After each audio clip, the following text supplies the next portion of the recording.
أعوذ بالله من الشيطان الرجيم بسم الله الرحمن الرحيم الحمد لله رب العالمين والصلاة والسلام على سيدنا ونبينا محمد وعلى آله وصحبه أجمعين أما بعد السلام عليكم ورحمة الله تعالى وبركاته. Neka neizmjerna hvala uzvišenom stvoritelju Allahu subhanahu wa ta'ala na blagodatima kojima nas je počastio. Neka je salavat selam na Rasulullaha Muhammeda alejhi salatu vesselam, njegovu časnu porodicu, vrli ashabi i sve one koji budu iskreno slijedili njegov sunnet u ovom prolaznom dunjalučkom životu sve do sudnjeg dana. Amin ja rab. Allahovom dželešanu voljom, draga i poštovana braćo, cijenjene sestre, nalazimo se na samom kraju prve trećine mjeseca Ramazana šerifa. Prva trećina za koju Allahov poslanik Muhammed alejhi salatu vesselam kaže da je u njoj Allahov dželešanu milost i zaista iskreni postači, oni koji su zapostili ovaj mubarek mjesec sa iskrenim nijetom u Allaha subhanahu wa ta'ala, nadajući se nagradi isključivo od njega, zasigurno osjećaju tu Allahovu milost i njegov bereket u svemu, u samom vremenu, u samoj atmosferi mjeseca Ramazana šerifa, u međuljudskim odnosima, u stanju svoga duha i tijela, osjeća se milost stvoritelja Allaha subhanahu wa ta'ala, jer on je neizmjerno milostiv i posebnu milost daruje u ovoj prvoj trećini mjeseca mubarek mjeseca Ramazana šerifa.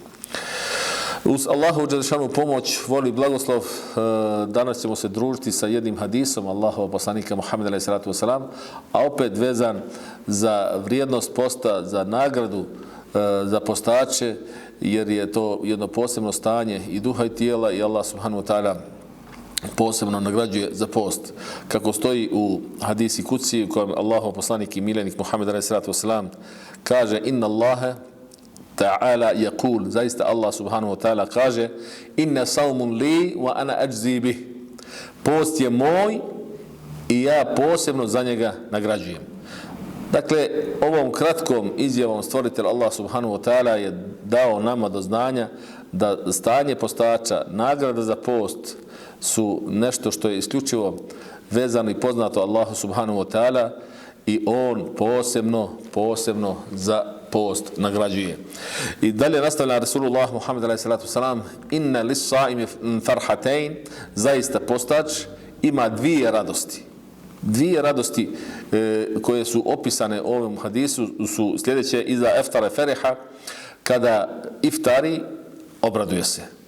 Zaista nakon dugog posta ili dugog dana posta, kada se već i osuše usta i grlo i kada tijelo osjeća i žeđ i glad, nastupa to iftarsko vrijeme posebne Allahove dželešanu milosti i iftari se prvom hurmom, prvim gutljajem vode, zaista postač osjeti tu prvu radost. Radost, zadovoljstvo što robuje Allahu subhanahu wa ta'ala i radost što mu je Allah subhanahu wa ta'ala darovao mogućnost da utoli svoju žeđ i svoju glad nakon posta u ovom dugom danu, letnjem periodu kada su dani duži i tako dalje, osjeća dakle to zadovoljstvo iftareći i uzimajući prvi gutljaj vode i dakle prvi zalogaj, a preporučeno je da to bude hurma kao jedna od blagoslovljenih voćki spomenuta u Kur'anu Kerimu i koja je izvor energije, koja je izvor svih hranjivih sastojaka potrebnih našem organizmu. وَإِذَا لَقِيَ اللَّهَ فَجَزَاؤُهُ فَرِحًا, i kada druga radost, kada sretne svog gospodara Allah subhanahu wa ta'ala na sudnjeme danu, pa ga on nagradi, obraduje se. Primi tu posebnu nagradu koju stvoritelj Allah subhanahu wa ta'ala pripremio isključivo za postače, to će biti velika radost. Sam susret sa stvoriteljem Allahom subhanahu wa ta'ala, samo gledanje u lice, plemenito lice stvoritelja Allah subhanahu wa ta'ala je ogromna blagodat, a blagodat za postača je nešto to je skriveno i što zna samo Allah subhanahu wa ta'ala kada kaže da je post njegov i da on posebno za njega nagrađuje. Da bi dodatno potvrdio ovu tvrdnju, Rasulullah Muhammed alejhi salatu vesselam kaže: "Wallazi nafsu Muhammedin bi yadihi", kune se tako mi onoga u čijoj je ruci život Muhammedov.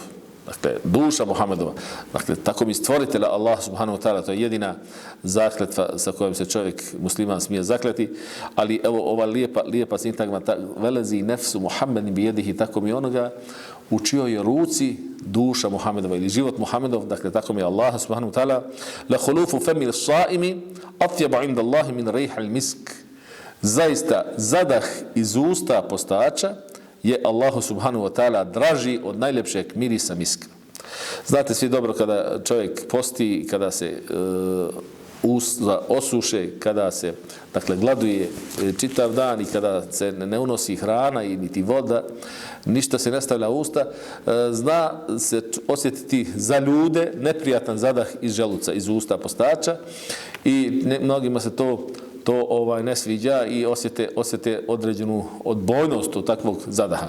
Samom postaču je taj zadah malo neugodan, ali je Allahu subhanahu wa ta'ala to najdraži miris jer dolazi iz pokornosti njemu. Dolazi zbog toga što čovjek je u tom posebnom stanju, usteže se od jela pića, ostalih protjeva, od zore do zalaska sunca, da bi postigao Allahu dželešanu blizinu, da bi zaslužio njegovu ljubav i raziluk, i izduri njegovo tijelo, ogladnji njegovo tijelo, čuje se taj neprijatan miris iz usta, a kod Allaha subhanahu wa ta'ala ima takvu vrijednost da je Allah subhanahu wa ta'ala draži od najljepšeg mirisa miska ili eto, misk se koristi kao simbol za lepotu mirisa, bez obzira koje proizvodnje bio, da li francuske, da li arapske ili indijske ili šta znam ko je sve poznat po proizvodnji mirisa, kod Allaha subhanahu wa ta'ala je najodabraniji i najljepši miris zadah iz usta postača. To bi bila jedna od ovih velikih blagodati posta i nagrada za postače, te velike dvije radosti i, dakle, nagrada koja je svojstvena samo Allahu subhanahu wa ta'ala. Spominje se u hadisima da su specijalno rezervisana jedna vrata na džennetu za ulaz za specijalno za postače. Dakle, rezervisana, ne može niko drugi ući osim postača na njih. Spominje se predaja da će kada uđu prve dženetlije u džennet, zateći tamo ljude koji su već ušli. A njima je rečeno da su prvi koji ulaze u džennet. Kaže, ko ste vi? Kako ste dospjeli ovdje? Kaže, mi smo na dunjaluku robovali Allahu subhanahu wa ta'ala tajno i ušli smo tajno u džennet. Dakle, post je isključivo radi Allaha, u njemu nema pretvaranja, nema pokazivanja. Posti čovjek, to je savez i ugovor između rabba i roba i tu niko ne može se miješa. Dakle, tajanje i Allahova dželešanu nagrada je posebna, ogromna, velika i molimo stvoritelja Allah subhanahu wa ta'ala da se učini od iskrenih postača, od onih koji će zaslužiti njegovu milost i zaslužiti ove velike nagrade.